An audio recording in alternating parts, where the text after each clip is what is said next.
Digital payment का दायरा अब और बड़ा होने जा रहा है। अगस्त से business loan, gold loan, FD या किसी भी ओवरड्राफ्ट खाते को यूपीआई से लिंक करने की सुविधा शुरू होगी। अगर बैंकों की पॉलिसी में मौजूद रोक टोक और लिमिट्स को आसान किया गया तो यूपीआई से जुड़ा यह फीचर कैशलेस इकोनॉमी को मजबूत दे सकता है।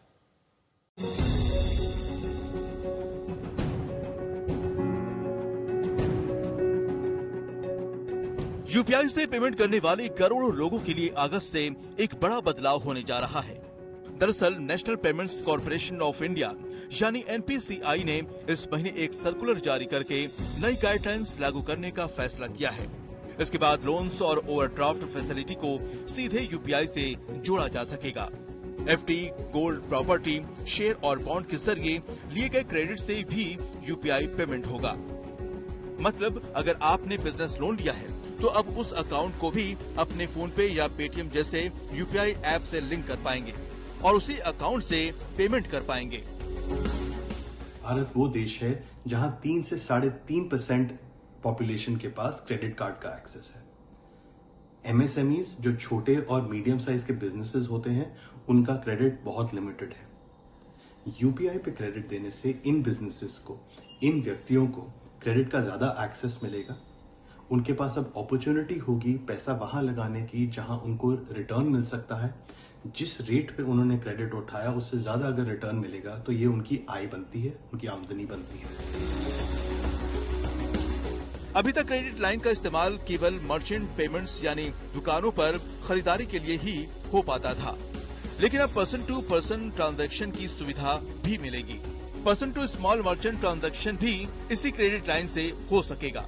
50,000 से कम मंथली ट्रांजैक्शन वाले छोटे दुकानदारों को पेमेंट करना भी आसान होगा। लेकिन ध्यान देने वाली बात यह है कि हर ट्रांजैक्शन बैंक की मंजूरी पर निर्भर करेगा। एनपीसीआई ने साफ कहा है कि बैंक की पॉलिसी के मुताबिक तय होगा कि पैसा किस काम के लिए इस्तेमाल हो सकता है। यूपीआई से ट्रांजैक्शन की लिमिट भी रहेगी, जैसे P2P और P2M में 1 लाख रुपए की लिमिट होगी। कैश विड्रॉल के लिए 10,000 रुपए की डेली लिमिट तय है। मतलब लोन का पैसा किस काम में खर्च हो सकता है ये बैंक तय करेगा। मिसाल के लिए अगर आपका गोल्ड लोन है तो हो सकता है कि बैंक आपको उससे गोल्ड खरीदने की इजाजत न दे, लेकिन अस्पताल का बिल चुकाने की मंजूरी दे सकता है। इस बदलाव के बाद किसान क्रेडिट कार्ड को भी इसमें शामिल किया गया है। रिजर्व फॉर फ्यूचर यूज के तहत नए क्रेडिट प्रोडक्ट भी बाद में जोड़े जा सकते हैं। फिलहाल सिर्फ रुपे क्रेडिट कार्ड और ओवरड्राफ्ट अकाउंट ही यूपीआई से जुड़ सकते थे, लेकिन अब ये दायरा काफी बढ़ गया है। हालांकि एक्सपर्ट्स के मुताबिक हर बैंक की अपनी पॉलिसी होगी और ग्राहक को अपने बैंक से चेक करना पड़ेगा कि उनके लोन अकाउंट को यूपीआई से लिंक करने की इजाजत मिलेगी या नहीं। बड़ी बात यह भी है कि अब बैंक ट्रांजैक्शन को उसी काम के लिए मंजूरी देंगे जिसके लिए लोन लिया गया था।